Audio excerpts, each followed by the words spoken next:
ready? It's the Roundtable with me, Robert Bannon. I love our next guest so much. Every single week, she is knocking it out of the park at Birdland. Listen, if you have something to do, we have some friends that watch our show. Christine Clifton comes from North Carolina. She drives from North Carolina all the way here. She watches every week, and she does not go to New York City without seeing the lineup with Susie Mosher. I am so excited to have Susie Mosher here.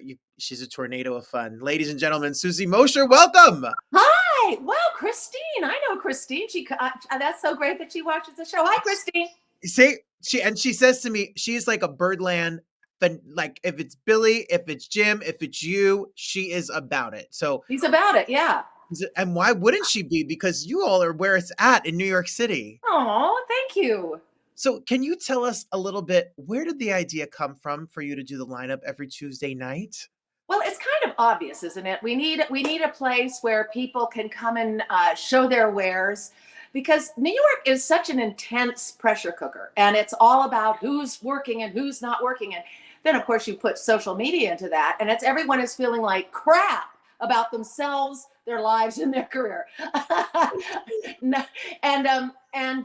So it's like I thought, well, here's an opportunity for people who are brilliantly talented, because everyone, I mean, there's so much talent that is unused, untapped here. Not just untapped, but people who work all the time still have those lulls. Nobody is free from the anxiety of this career. So I thought, well, it'll be fun. It'll be kind of communal, and people will come in and sing a song and then feel good about their career choices for just a minute anyway.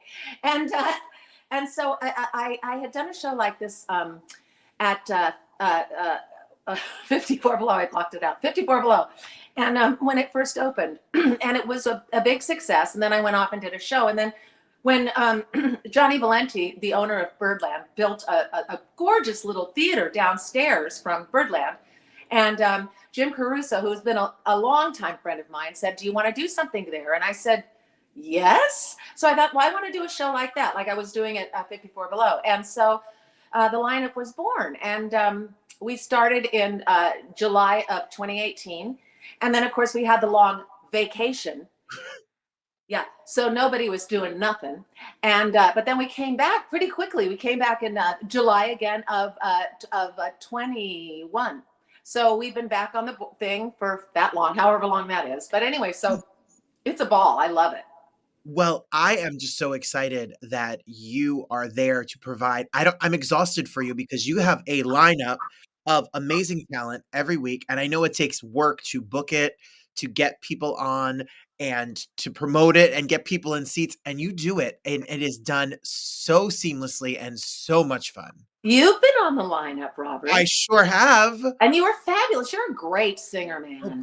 No, well, let me tell you, well, thank you much. Firstly, for that. That means a lot. You sing and you improvise and you come up with songs and stories and make us laugh every single time. What is your background in? What did you study? Is it improv? Is it comedy? Is it No, I studied, I was in school for theater, but as far as the improv's concerned, it's always been a weird, like, little party trick for me. Like, I have these really fancy friends and wonderful people, and Kathy Najimy is one of my best friends. And for our entire lives, she would say to me, if we would be at a party, she'd go, "Susie, sing a song." And so someone would get up and play, and I'd do an improv song about what was going on in this. And there was always the most spectacular people there, like really fancy Hollywood people.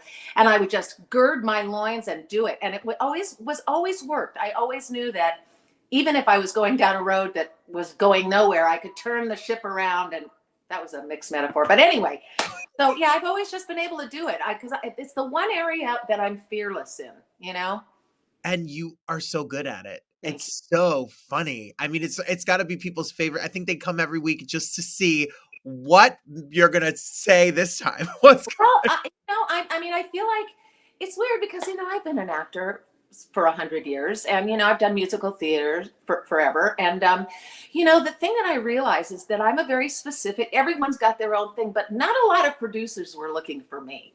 I come in for the audition, they go, "Well, that was interesting, but it's not what I'm looking for." So I thought, I need to start creating who I am, making who I am something. And that meant, most of the time I didn't get the part, but I was doing a lot. I created a lot of stuff for either cabaret or nightclub scenarios. And that's how I kept my sanity, was creating my own work, honestly. And it's finally sort of become my thing, so which is good. Not that I wouldn't do another Broadway show. Not that I wouldn't. I mean, of course I would, but I do enjoy doing what I'm doing on a weekly basis.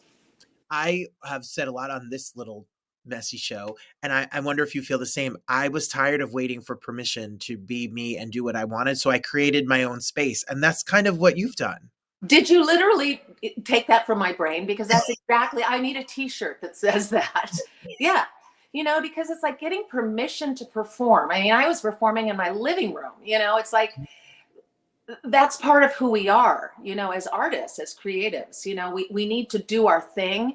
And that's another reason I love the lineup, is because people can come. It's pretty much, here's your time, do what it is you want to do. So we have we have lots of singers, of course, but we've also got comedians. We've also got tap dancers. We've got magicians. We've got, people who just want to get up and do their thing in a really sort of safe, warm environment. When you have curated this evening and throughout the years that you've done this, are there certain moments, like I've been there and seen yours when, Marilyn May gets up from the audience. I've been there when, Tony winners, Grammy winners. I mean, there are stars. And are there moments where you look at the list of people and you go, how did this happen? Yeah, daily. No, I have the sense of how was I well, you must have the exact same feeling, because you're doing the same thing with your show. I mean, the list of people that you've had on your show, it's like, how am I in the position to interview Cheetah Rivera? How did that happen? Because you created it. It came from you. So that's the lesson, is to, instead of looking for someone to validate you, you're going to do your thing. And you have the energy and the foresight to go ahead and create your world. A lot of people go, I know if I had this, I could do this. You have to create it. You have to actually get off your ass and create it. I know, we're nuts. I think that's part of it, is the insanity that we are. Yeah. Why? Because we have to, sweetie, because we have to. Absolutely. Given ourselves no other options. Right, absolutely. Well, how is your son? Oh, yes, ladies and gentlemen, I have a son. Me. Didn't have him. My wife had him. I'm gay! And so am I. Yes. Gay. Anyway, my wife had a son, and now I am madly in love with him. He is my son. I'm a mother at 400. It's anyway, yeah, 400. I'm going to live to be 400. Because I want to see everything he does, because he's only he's about 3.5 years old, and he is just my everything. And that's the other thing that gave me a lot of balance, is like I started going, who gives a shit? Can I say shit? Who gives a shit? If I'm recognized by the world, I'm recognized by this little creature, and it's way more important, this bond that I'm creating and this life that I'm helping put on his merry way, so yeah, no, it's changed my perception. And he is a cutie pie. Isn't he? He is a cutie. If you're following Susie, he's a cutie pie. You just want to squeeze him. Yeah, he really is. He's a precious angel. I wish I could show you a picture. Well, I have a phone. Can you see that? Yes, look right there. Perfect. Yeah. Oh, he is the cutest. He's gotten so big. I know. When we talked during the pandemic, we had spoken, and he was just a baby. He was little, nothing. He was born on the first day of the pandemic, March 11th, 2020. That was the first day that the World Health Organization declared that we are in a pandemic. So we were in the hospital with him. We came into the hospital, no pandemic. Came out of the hospital, the world had changed. So we were able to go directly into our little pod and be with him. With no interruptions, Magic. It must have been it will look back, and it will be like a bittersweet, like you had that time, and that's wonderful. Yeah. Where are you from, Susie? Where's your hometown? Well, I grew up in San Diego, California, and I always sort of felt like San Diego, California is the most beautiful state, but it's also all about outdoors and fitness and the beach. The beach is huge in San Diego. So I always felt like I don't want to wear a bathing suit and sit on a stand, because I was never comfortable, with my body. Who else wasn't comfortable with my body? And so I always knew I was going to come to New York, but it took a while. I didn't get to New York till I was about 28. But then I ended up working and then going back to LA, which is where I went back and lived there for a long time. And then I came back to do Hairspray on Broadway, which was as great as you think it would be. It was as great as I imagined. And I was going to ask you, when you have that Broadway moment, like growing up, I'm sure there's a moment where you realize like you were inflicted with this theater, with this love of art. Is there a moment and inspiration as a kid that you saw something and said, I think. Absolutely. Well, first of all, a lot of us can relate to having a broken home, and I was an only child. And so my mother's grief was just overwhelming. And so I spent a lot of time in my room listening to cast albums, just like, probably you, Robert. Yes. And then my mom took me when I was 8 years old to see Camelot at the Circle Arts Theater in San Diego, actually Mira Mesa. And it just blew my mind. I was just like instantly, I'm trying to think, what was it? It was like they seemed magical. The actors were magical beings. They were standing in pools of light. And I was like, I want to do that. I want to be there. And it never varied. It never changed from that moment. I think what you said, and not to make this very deep and dark, but what you said about home, I grew up in a home, my parents were together, but it was a sad house. It was not a very fun home to be in. And I think that out of that, sometimes we get this personality, this performer comes out because I felt like I wanted to entertain my family. And then it just kind of has always spiraled and become a part of who I am. Do you have brothers and sisters? I have a brother who's as boring as all hell. Hope he's watching. Hi, Sean. He's a detective.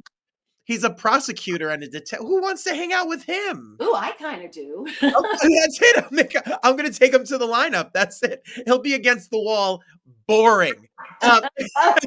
When you moved to New York, what was your family's reaction to your idea of like, I'm an artist? Well, I didn't move to New York without a reason, because the first time I moved to New York, I was doing a show called Suds. The rock and 60s musical soap opera, which actually did quite well. I mean, it didn't do great in New York. We were off Broadway, and we were only there for like 3 months. But then it has a huge life out in the fields.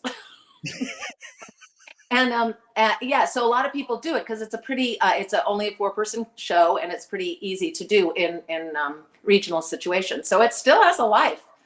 I have people coming up to me going, "Oh my God, I saw your Boy I'm Gonna Marry on YouTube," and it's like, and I patterned my whole show after that, because people say I'm playing Dee Dee in Albuquerque, and I'll be like, well, let's hear ya. So it's fun. I love that. And then and as you said, being on Broadway and Hairspray, we've had some of your your cast that have done Hairspray here. We have. Oh, we've had Mark. We've had Mr. Shaman here, and we've had Jerry, and we've had. Oh, I don't know. Robert, you're getting all the big guns, man. No, well, like you, Well, you're. Mark has been to my show to see it, but he has not been on stage yet. Yet. When you walked on that stage after a lifetime of listening to those cast albums and seeing Camelot as a kid and dreaming about this Broadway moment, what is it like the day you take step onto that stage and the light hits you and you make that Broadway bow and that debut? Well, I had done it. I had done Hairspray in Las Vegas. Okay. If you recall the moment where they thought, oh, we're going to make Las Vegas Broadway West, that all went to shit. But we had the most fantastic production of it. I mean, and all the original creatives were there. Jerry, Jack, it was like a fabulous production of it. It was 90 minutes long, and then it sank like a stone, like everything did there. And I was absolutely devastated. And 6 months later, they called me and said, we want you to come and do Broadway. And of course, I was over the moon. My wife and I came here, and I only had like 10 days, not even 10 days, a week of rehearsal. And there was a whole section that the Broadway show had that the Vegas show did not. And that's the jailhouse scene, the whole welcome, the welcome to the doll, not welcome to the doll, not welcome to the 60s, the dollhouse. And is that right? Anyway, I can't remember. Grandma's old. Anyway, so I had to learn that really quickly. And so the first night I was on, I had never done it with the orchestra. And of course I was jacked up to the nines. I was so excited and nervous, very nervous. And so I missed my entrance. I mean, I was on stage, but there's there's a section where where the character goes into this sort of riffy thing that as she comes back around, it's the end. I missed the entrance for it, and I was like, oh my God. So I sped in and finished it, and I was just a mess afterwards. And I came back to my dear friend Matt Lenz, who was the he was the associate director, and I said, oh my God, I ruined it. He goes, don't worry, you got tomorrow. And I was like, right, don't worry, you got tomorrow. So it was really scary. It wasn't my perfect show, but then through the week I started getting myself together and loving it. It was the best. It was as fun as you can imagine. Doing the finale of Hairspray, is beyond glory. It's like the audience, you are all ascending. And I've never had an experience like that, and I'm sure I never will, but it was like that pretty much every night. So it was wonderful. It is such a wonderful show, and you're just so wonderful. Oh, And Robert. I want to come to the lineup. I want to sit by the bar. I want to have a cheese plate and with the grape at the Birdland.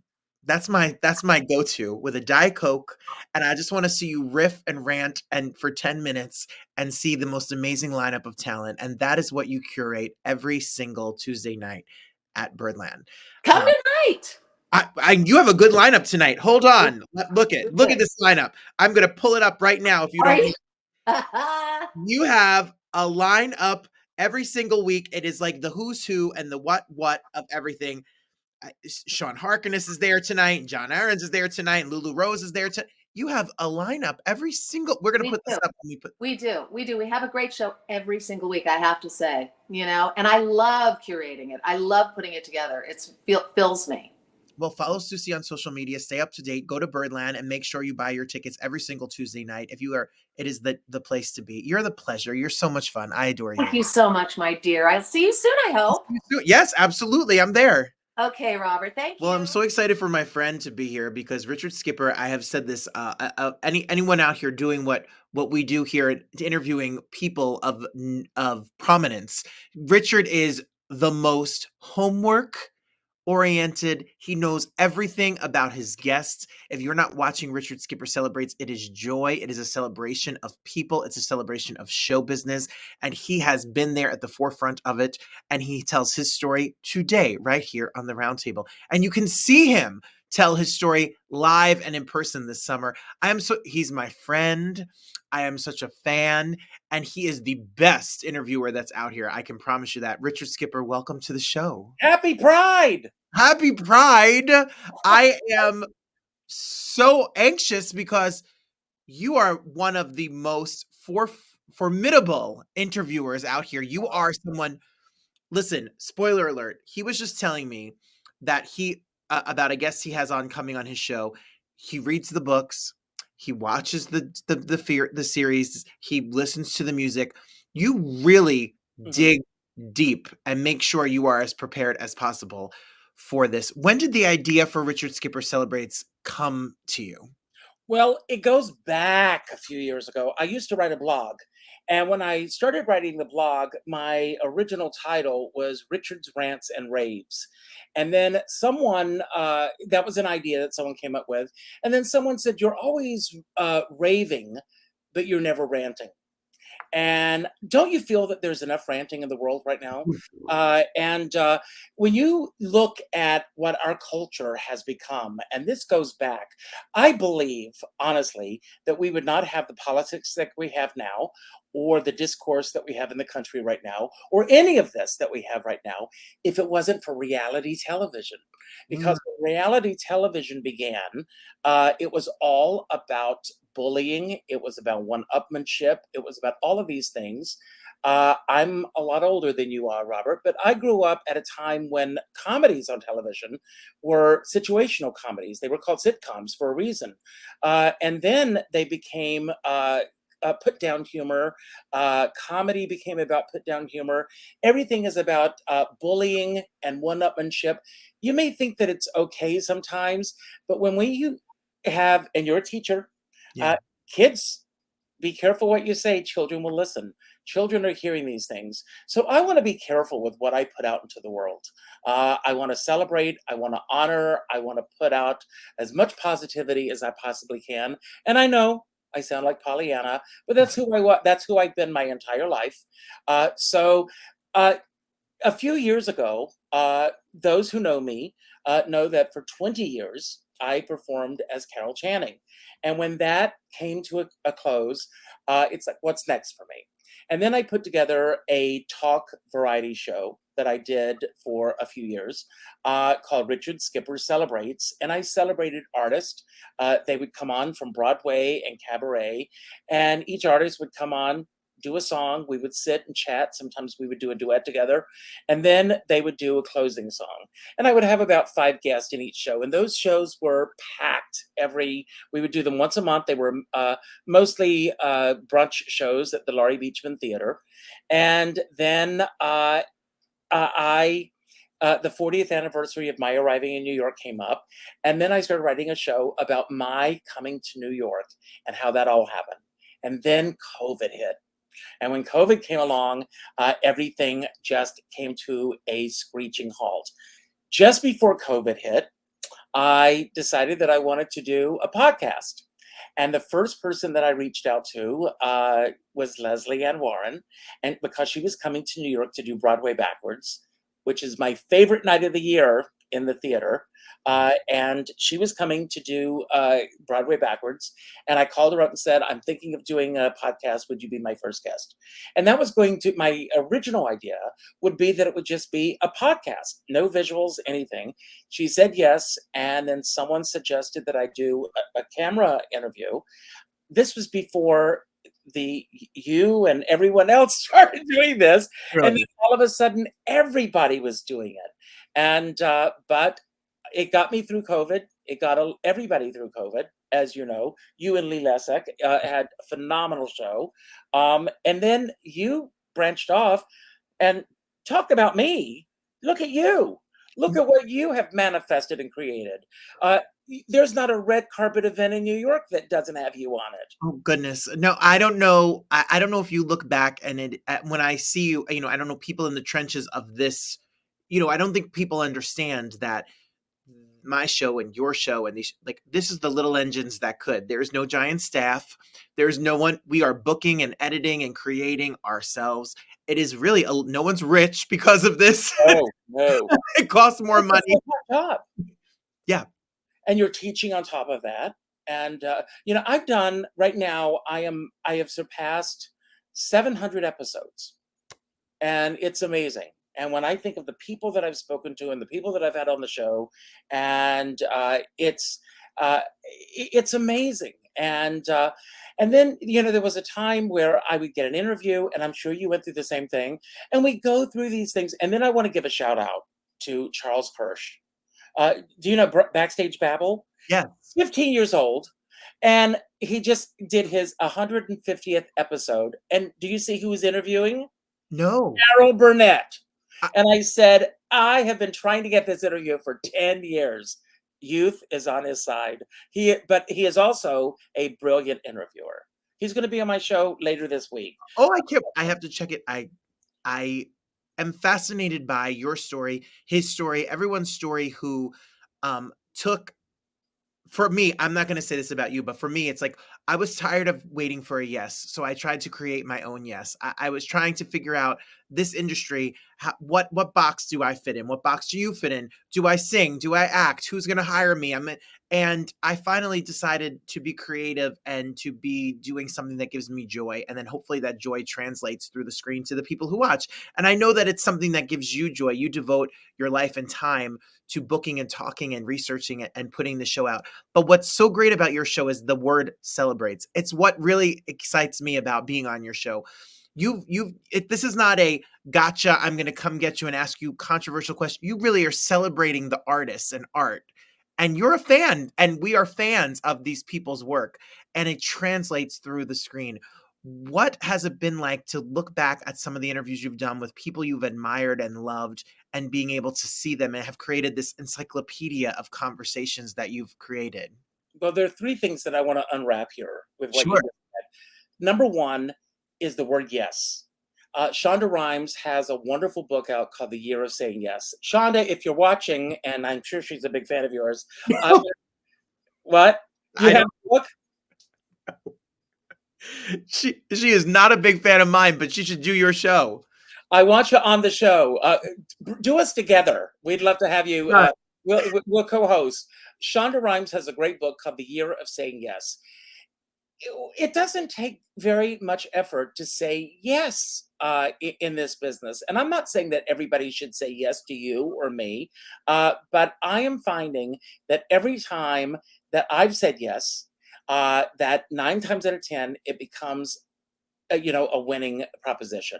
And when people say yes to me, I find that doors open that I never even existed were there. That's number one. Number two, this idea of what box do we fit into? I don't want to fit into any box until it's too late to fit into a box. And I'm not even sure that I want to fit into a box then either. So that's that. But then what was the last thing? I know, I just rambling in excitement with the whole. But looking back, Yes. It's very interesting. I have a newsletter, if I may plug that. It comes out please. every Monday. It's called The Skipper's Guide, and it's like a TV guide of.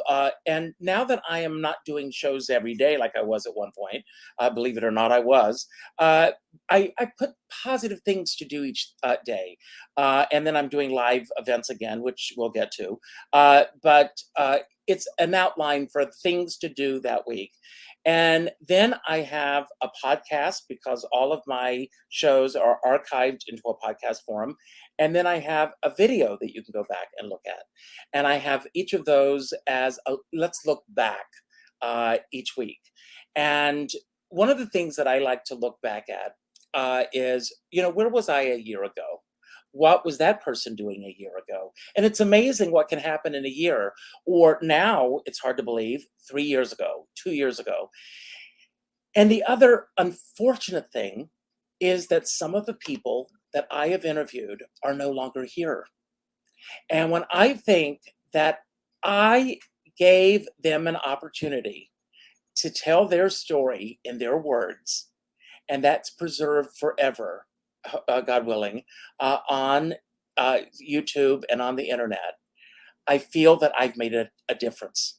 Anita Pointer, I was on the show, and Sarah Dash.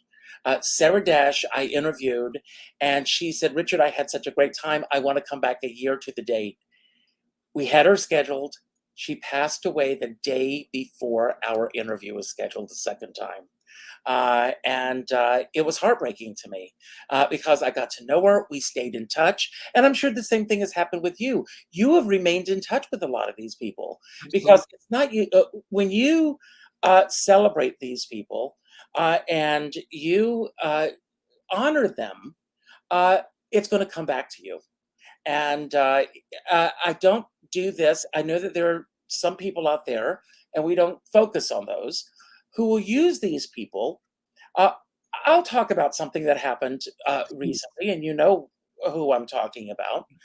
And if you're watching the show, maybe this will be a lesson.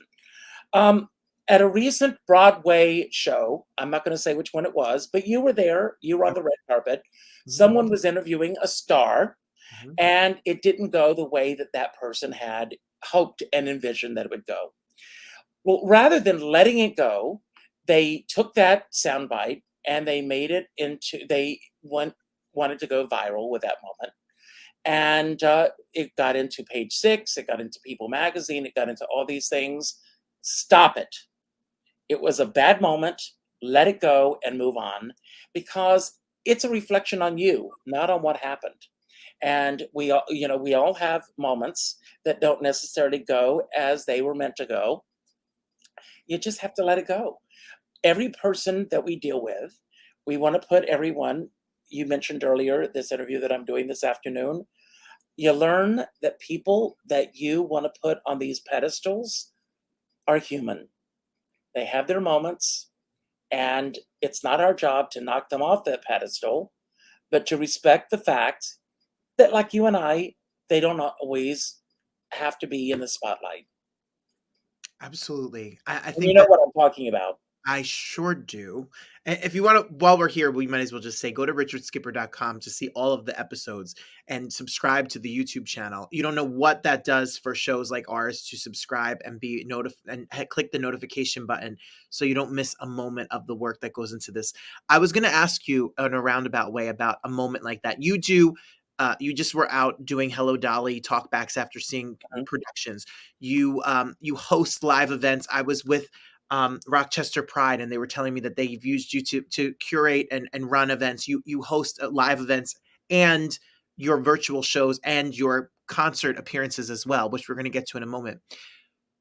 This culture is looking for this got you moment for that 15 minutes, that Huffington Post, that radio post. And when I was there, and I haven't spoken about this, but I wanted to speak to you because I think you're such an amazing interviewer. When I left, my brother called me when it started to go viral and said, "Do you feel jealous? Do you feel upset?" And I said, in certain moments, you get upset because you work very hard. I show up with lots of notes and papers to interview people, and then you don't get the attention because of this moment. But I never want my show to be about me. It's really about you. And I don't want my red carpet interviews to be about me having an argument with somebody, because then it turns into that's what I'm known for. And that's not what I want to be. You have made a point that when you go on your show, you really spend your time and research to make the guests look and feel great. But you do the same thing. And I want to point out something about you on the red carpet. I've watched your red carpet interviews, and when these celebrities see you, they light up. They light up as if you're the star on the red carpet because they know you, they know your reputation, they're excited to see you. And it's not just about, oh my God, there's Robert Bannon again. Let me cross to the other side. This person, unfortunately, there are people who are going to avoid that person because of that moment. And Yes. you never, I'll tell you a very interesting story. Years ago, when I was performing as Carol Channing, I was booked to perform at Cindy Adams' 50th birthday party. Not her 50th birthday party. I don't remember which birthday party. It was a biggie. But I was asked to perform at her birthday party. And so Mark Rosen, who was married to Arlene Dahl, I'm going to drop some names. Please drop them all. So Mark Rosen, who was married to Arlene Dahl, had written special lyrics to Hello Dolly for me to sing. And like the actual song, it went on and on and on and on. So everybody was at this party. So as I'm going, this was at Wolf's Delicatessen on 57th Street. And as I'm walking up the stairs, this paparazzi photographer comes up to me and he says, "I want to get a picture of you and Judge Judy for the Globe." Now, if you know the Globe is like several steps below the National Enquirer. And he said, "I want to get this picture of you for the National Enquirer." And I said, well, are you there? I'm here. We froze for a moment. I know we froze for a moment. Yeah. Yes. So he said, "I want to get this photograph."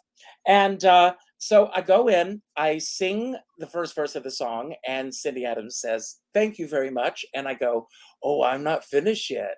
And she goes, "Oh God." Well, I've done all these events for Cindy Adams. I had done many events for Cindy Adams. I'll tell you about one exciting one that I did for her in a moment. But so I did all these verses. And then I said, "Cindy, we all love you so much. If there's anything you want or need, you just tell us." And she said, "Yeah, how about leave?" And I said, "Okay." And I turned around to leave. And she says, "I'm joking. Everybody, this is Richard Skipper as Carol Channing. Richard, please have a seat. Anything you want, it's on us. Enjoy your evening." And she couldn't have been more gracious. So I sat down, the photographer comes over and he says, "I want to get that picture of you and Judge Judy." So I go over to get my picture taken with Judge Judy. And Sue Simmons, if you remember her from Live at 5. Yeah. So Sue Simmons says, "I want to get a picture with Carol." So I had my picture taken with Sue Simmons. And then Jane Powell says, "I want to get a picture with, and then I get my picture taken with her. And Bernadette Peters is there. And I'm having my picture taken with everybody. So I am in heaven. I am having the time of my life. So, and I've got this photo album of all these great photos of me as Carol Channing with all these great celebrities. So I come back to my table And this well-known gossip columnist that I'm not going to mention by name comes over and sits down next to me and is going, "Oh my God, this is wonderful! That you're getting this accolades and everything." Well, the following Thursday, wrote in his column that I crashed the party in drag, that Cindy Adams asked me to leave, but instead I seized the opportunity to pose with every celebrity at the party. I called Mark Rosen, who had hired me to perform at the party, and I said, "Please have Cindy Adams put a disclaimer in the paper." And he said, "Richard," he said, "do you know who was at this party?" And of course I did. I had the pictures. He said, "He wrote about you." He said, "Let it go." He said, "If you don't make anything about it," he said, "tomorrow nobody will be talking about it." He said, "Only a handful of people will even see this column." And I let it go. And I didn't make a big deal about it. I didn't go on. Well, we didn't have social media in those days, thank God. I didn't go on and write about it. I didn't make any big deal about it. And there have been times over my career where things have been written, said about me that have not been kind. Let it go. Don't make a big deal about it. Don't say anything about it. I mean, I had a big celebrity that was scheduled to do my show. This was early on when I started doing this. And he is an older man, and the technology was frustrating to him. And he was on with me before, we did a test before we went live, as we always do. And he just could not get the technology. And he was in a bad mood. And I said, this is about your comfort. If you're not happy, I don't want you to do it. I don't want you. I don't want to put you in a bad light. I don't want you to. And finally, he got on and he said, I just don't want to do this. And I said, that's fine. I said, we'll just cancel it, and I'll just put out there that something came up and that I had to cancel. And I took the onus of it. I said, I'm sorry, I'm not feeling well today, and I had to cancel this, and we'll postpone it for another time. I never rescheduled it because I didn't want to go down that path. But it was, I didn't make any big deal about it, and nobody will know who that person was, because why write about it?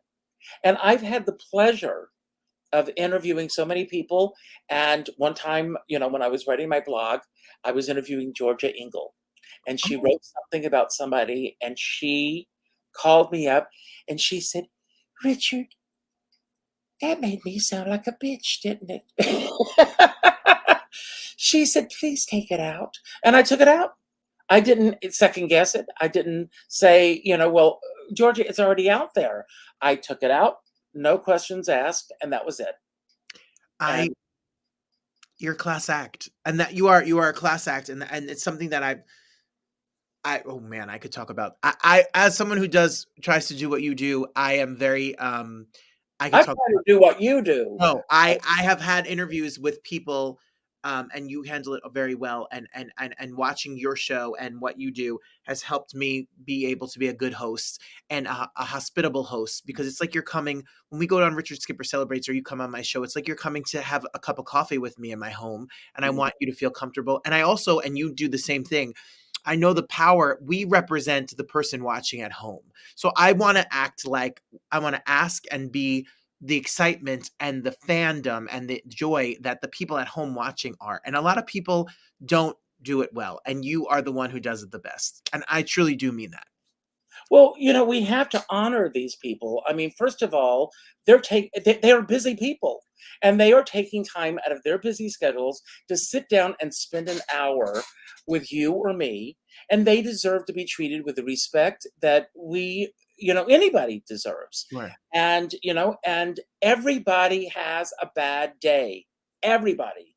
I don't care who you are. I was getting my hair cut once, and this woman, an article had come out in a paper about Regis Philbin, and this woman sitting there said, I believe it. It painted him as a nasty man, and this woman says, oh, I believe it. I believe that that's exactly who he is. And I said, based on what? Have you ever met him? Have you ever encountered him? Because I've worked with him. And that's not the man that I know. I said, this is someone who has an agenda. And a lot of people, and don't you see this as well, Robert? I mean, some people, when these guests go on their show, they have an agenda. Yes. We're working on this, everyone. Fingers crossed. Mimi Hines, who replaced Barbara Streisand in Hello Dolly, in Funny Girl, in the original Funny Girl, is turning 90. And we're working on doing a celebration of her life and career. And someone did an interview with her. I guess it was right after Funny Girl opened with Beanie Feldstein. And all this guy talked about was Beanie Feldstein's performance. Mimi Hines is in Las Vegas. She had not even seen Beanie Feldstein's performance. And I'm going, this guy has an agenda. He wanted to get off his chest what his personal feelings were about Beanie Feldstein's performance, which had nothing to do with Mimi Hines. When you have guests on your show, you light up like a Christmas tree, because you are excited that these guests are sitting down and chatting with you. And I have the same enthusiasm. I don't want to have anyone on my guest that I'm not looking forward to talking to. Right. It's surreal. As a kid, I could never have imagined it. And stealing one of your questions to transition into your live events, especially coming up this summer, being on Richard's show, this question that struck me and choked me up when I was releasing my album is, going back to young Richard Skipper. You say 5 years old. You asked me about 5-year-old me. Young you, what was the thing that made you fall in love with show business? And what do you think that 5-year-old Richard Skipper would think about all that's going on now? Oh my God. Well, first of all, I grew up on a tobacco farm in South Carolina. And I'm a product of 1960s and 70s television. I talk about this in my live show. I grew up watching the television variety show. I watched these specials. It's very interesting. I'm going to digress for just a moment. Tina Turner just passed away. Yeah. And I was watching all these old clips. I found a clip. It's out there. Everyone, you have to go and watch this. It's Cher, Tina Turner, and Kate Smith doing a tribute to the Beatles. Have you seen it? No. It's like 9 minutes, unedited, and it is brilliant. And there is Kate Smith holding her own with Cher and Tina Turner.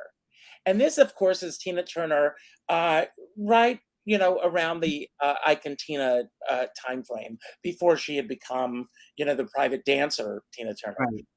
But this was on the Cher show, and it is brilliant. I love stuff like that.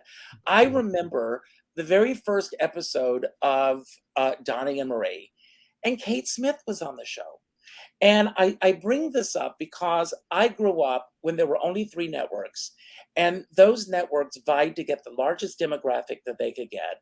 So I would see these contemporary artists like Donnie and Marie with artists from my parents' generation and my grandparents' generation. So I grew up with a healthy respect for those that had gone before. So Carol Channing, Dodie Goodman, Celeste Holm, Ann Miller, Carol Cook. I mentioned 5 people, and I'm dropping names. Yes, all 5 of those people became very good friends of mine. And that, when you say how, if I could have believed that, manifesting all that. I remember in 1974 sitting in the Holiday Theater on Main Street in Conway, South Carolina, watching That's Entertainment on the screen. I couldn't believe that some of those artists that I would have as guests in my home years later. It's mind-boggling to me. And I don't say this for bragging rights. I say this because I earned the right to have these people as my friends, because I respect who they are. They respect me because I respect them. And that's what it's all about. It's respecting each other in this world. And when you respect each other, it's going to come back like a boomerang. That's going to come right back. And so I grew up with loving that world of show business. And that was the world of show business that I wanted to be a part of. So when I arrived in New York in 1979, before you were even born. That world of show business didn't even exist anymore. Cable television, it was just wasn't even here. It was on the heels of that. I came to New York expecting a New York of Breakfast at Tiffany's, Sunday in New York, and I landed right smack dab in the middle of Midnight Cowboy and Taxi Driver. It was seedy, it was dirty, and yet I loved it. Because I was in New York, going to auditions and everything. I mean, imagine a time. I mean, this would not have existed, obviously, but when there was a time where you went to auditions and people spoke with each other and people were not on their phones and they were not on their devices and all of those things. I just wish if there was such a fantasy thing of going back once a week where everybody would disconnect and just be connected the way that it was at that time, picking up backstage every Thursday and going through backstage with your red marker of everything that you were going to audition for and being out there and being a part of a community. I feel that we're so disconnected nowadays. This gives us a chance to be a little bit more connected. And that really is what my show is about. I really incorporate the audience. I bring them in. You do the same thing. You bring the audience into what you do. I try. I mean, we don't have a show without them. So I'm so grateful for people. It shocks me that people want to spend their time with me. I'm so overwhelmed Why by does that shock you? because I think that he's so good. He comes right back at so good. Because I think that there's a lot of you're very spiritual. I was going to ask you this. You're very spiritual. I don't know if that's the right word. However you describe it. Spiritual. You do shows about the mind and about manifestation, and you've spent a lot of time talking about how to create the life that you dream of, really. Mm-hmm, And I think what happens for me is that the imposter syndrome is real. It's very real. Oh my God. I am telling you, I mean, you see this positive, upbeat person right now. Oh my God. I mean, during COVID, I mean, there were days where I would go down the rabbit hole so deep that I thought I'd never get out of it. I would go into these depressions and I would thought there would be, and I don't know if you experience this, but there are so many people out there doing what we're doing. And some are great, some are not so great. And when someone has a book to promote or a record or CD or whatever to promote, and with all due respect, there's some managers, publicists, everything, they don't care where they put their clients. As long they feel, check mark, I got them in front of somebody, and there was somebody out there and she was interviewing Melba Moore. And she said, oh, I have to tell you how much I loved you in The Wiz. And Melba Moore went, wrong black diva. He said, that wasn't me. That wasn't me. That was Stephanie Mills. Because, and I've seen, I've seen interviewers who don't have, I had someone who asked me, I am very selective now with sharing the wealth. You are a different story because I know you and I respect you. But someone asked me if they could interview Melissa Manchester. And I made the connection.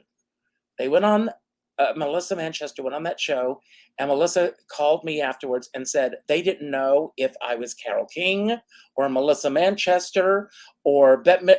It was like every famous girl singer writer they were asking about, as if they had no clue as to what I had done. And again, there are people out there who don't do the research. And it's amazing. It's amazing to me.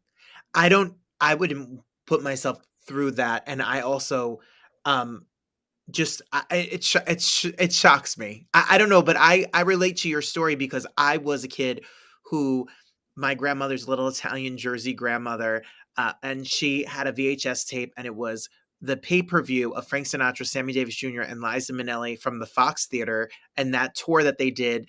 The main event. the main event, and I was obsessed. So when you say looking back at generations prior, for me, that was my grandmother's, generation, and Melissa Manchester, etc., like the Eltons and the Billy Joels and stuff. My parents, I grew up on that with them. But for them, and I always had a real love for show business and for what this community was like. But I think a lot of it is I felt like an outcast kid. That was what I felt like. You have been at the forefront for many years, as an advocate for the queer community and for what you've done. And nowadays, you were doing the Carol Channing show and the drag and all of that before it's become as mainstream as it is. What do you think to go back and see how things have transitioned now? It's very interesting that you bring that up. When I was performing as Carol Channing, I was not embraced by the gay community.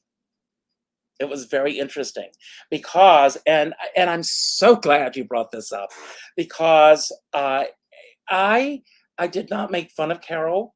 I was not an over-the-top performer. I tried to present Carol as I saw her, and as a result, I walked this very fine line. And I made a good living for 20 years. I headlined in Atlantic City and Vegas and around the world, but I worked my tuchus off to get those bookings. And I'll show you something. Hold on a second. Sure. This is just one. I've been going through a lot of folders recently as I'm prepping for my show, and this is just one folder of the reviews that I got. This is, do you see this? I'm just going to hold this up, and you can see where it says Critics' Choice. Yes. Yes. And this is just one folder of the reviews that I got. I had reviews from here to San Francisco and back, and yet I could not get arrested sometimes. I mean, I worked so hard to do this. The gay community did not know what to do with me because I was not your typical drag performer. The straight community did not know what to do with me because they thought I would be a drag show. And so I was constantly walking this fine line of where do I fit in? And it was very, you talked about putting yourself in a box. It was so, I feel that if I had made fun of Carol, that if I had really done this over the top portrayal of making fun of her, I would have had a much different career. And yet I appeared on stage at Carnegie Hall as Carol Channing and got huge standing ovation. And again, I'm not saying this for bragging rights, but to make a point that even with all of that, it was still a very difficult show to sell. There was a well-known cruise ship, a gay cruise ship. I tried for years to get booked on. I could not get booked on it because they didn't feel that my show would appeal to that gay audience. And yet, when I would perform in certain venues, I would kill. And yet, it's the closed-mindedness of a handful of people. I mean, I don't know if you have those issues with your, I mean, you have a very successful show that has garnered rave reviews. And I might say, do you mind if I go here? A great article in Instinct magazine. Oh, thank you. That was, when I saw that, I went, wow, and to get that kind of press is really impressive. But where does that take you next? That's the problem. And I think what is so hard, and I just had this conversation with another guest on my show, Brian Ruby, he's really interesting. He's the baseball player who's a country singer who's out. And I was saying to him, how do you transition from the gay singer, the gay this, the gay that, to a mainstream story? It's very hard. And even this Pride, I had the privilege of playing 54 Below for June, and the people were saying like, well, we have a lot of pride stories. We can't run a story about your show. We can't do an article about your show. We can, we fight for a sentence. And what does it get us? I don't know. Repeat what you just said. We fight for a sentence. I live in Rockland County. I had a 20-year career performing as Carol Channing, and our Pride Center here in Rockland County, several months ago, they had someone had written something on the wall in graffiti, and they had an anti-hate rally. I wrote to the Pride director, and I said, and at that moment, there were bills that were being put on books around the country about anti-drag shows, and I said, I would like to speak today at this event, and they didn't respond to my email. So I got there, and they know me. I know every single person on the board. And I got there that day, and they said, oh, we're very sorry, but we've got some political leaders that are speaking. One of the political leaders, and I hope you're watching, one of the political leaders is an anti-LGBTQ person who is, completely on the opposite side of us, and has signed bills against our community. And I said, why is this man speak? I left when he got up to speak. And they said, we have to reach over to the other side. And I'm going, he's here for the optics. He's here for the photo op. He's here to say, this is, I showed up at this event. But I have walked the walk. I've talked the talk. I know what this world is about, and I know what needs to be said. And yet I couldn't be heard. Years ago, Time Out New York, the editor at the time, I had reached out. I was doing a show at a supper club that doesn't exist anymore. And I had reached out to get an article, and they said, we have no room for any coverage. We're very, very sorry. And then the following week, a joke ran in the same space that was attacking someone in our community. It's a long, long story that I won't go into right now. And they had mentioned, and they mentioned a MAC award-winning Carol Channing drag queen. And it was me, but there was no room for an article about me. And so we still have to fight in this community to get, as you say, a sentence. And, and it blows my mind. And again, it's the closed-mindedness of saying no instead of saying yes. And, in this cruise ship that I, the artistic director of this cruise ship even came to see my show one night and said, oh my God, you're wonderful. I got to get you on the ship. And then I didn't hear anything for a couple of years. And then when I reached out to him, he said, well, I hate to say this, but there's too much Carol Channing in your show. And I said, oh my God. And again, and this was after I had headlined in Atlantic City. I did a show in Atlantic City at Trump's Taj Mahal. Yeah. And then that show closed. I was the only one from that show that was asked back. And then I went to the Hilton and I performed 3 long-running shows in Atlantic City. And again, walked away with the reviews with each of those. And those shows ended, and and then nothing. And now, even now, trying to start over. I mean, thank God, Post Office Cafe, where I'm going to be performing. This will be the first time. Thank you. This will be my first time that I have performed in Provincetown, number 1 in 10 years. This will be the first time that I've ever performed where I'm not wearing a dress. Okay, well, speaking of, postofficecafe.net is where you have to get your tickets. And I know you enjoy going out there because I've spoken to you on my show while you've been out there in the street and vacation, and it's a beautiful community. That's right. Last year I was there and we did a quick, one-on-one for there. So August 5th, if you're there in the summer, in the height of the summer, and I've heard, big stars play Melissa Manchester played Post Office Cafe. What is your show? Tell us about it, and we can get to, you love these stories? postofficecafe.net. Grab your tickets right now and grab your tickets to see it. What is the show kind of encompass? Well, August 5th is the actual anniversary of my arriving in New York. Amazing. So when I I wanted to go back. The last time that I performed in, and I can't go into details, but I unfortunately, at the end of my carol career, I was working with someone that I will not go into details with, but it was a disaster. So my last time in Provincetown, I was working with a producer who cut a lot of corners. And you know what that means. Yeah. My band, everything across the board, everything about that show was disastrous. And I was not happy. I would go back to my room every night and I would cry. I'm Oh, not ashamed to say this, folks. I would cry. I was so depressed by this.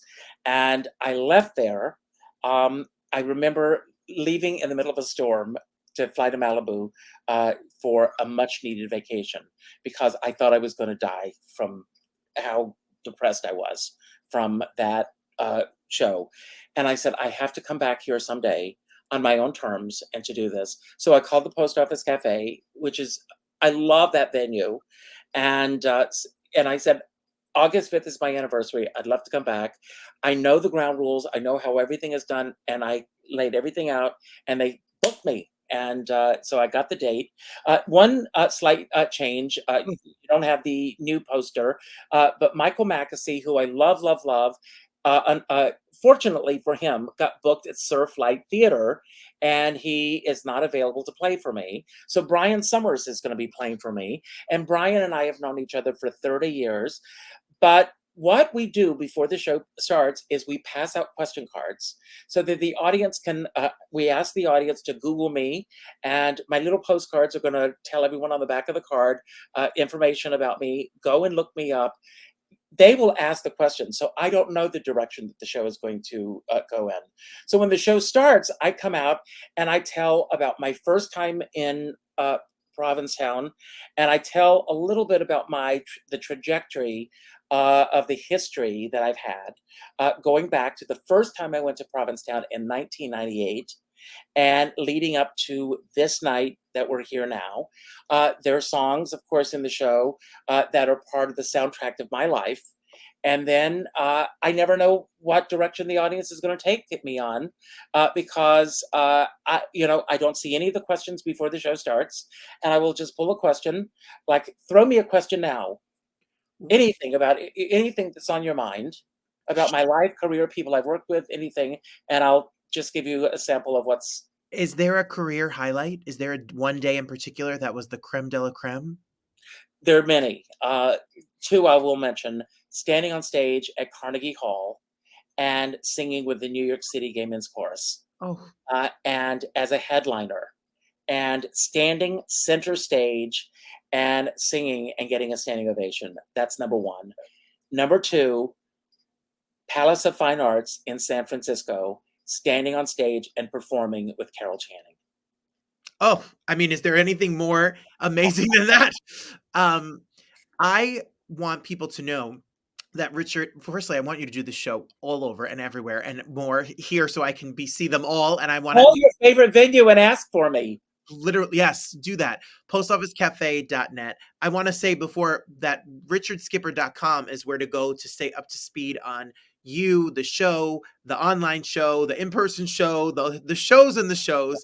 And you could also go to on Instagram, richard.skipper.celebrate, so that you can please follow, and please go to YouTube and follow and all of those things. You have some amazing interviews coming up. Everyone should be checking out weekly what you have going on and staying up to speed. And if we want to join your mailing list and we want to be a part of it all, do we go to your website? richardskipper.com and sign up for the Skipper's Guide. And everyone that is going to be away this summer, the magic of believing, August 5th. And Richard Skipper celebrates every single week on YouTube. You need to make sure you are checking it all out. Friend, I could talk to you for 5 hours. Oh my God, I love you. I could do the same thing. I could talk to you for 5 hours. We're gonna have to find a guest one day, and we're gonna have to co-host a cross episode. I would love that. I would love to find someone that me and you. Shonda Rhimes. Come on, the year of yes. And I may have to have you back in August because I haven't even touched upon Carol and you. I haven't even touched upon the more stories that you have. I have a lot more that I would love to talk to you about. So can we make a date and do it again? Absolutely. You just say when, where, and how. That you're the best. I appreciate you are. August 5th, everybody, make sure you grab your tickets.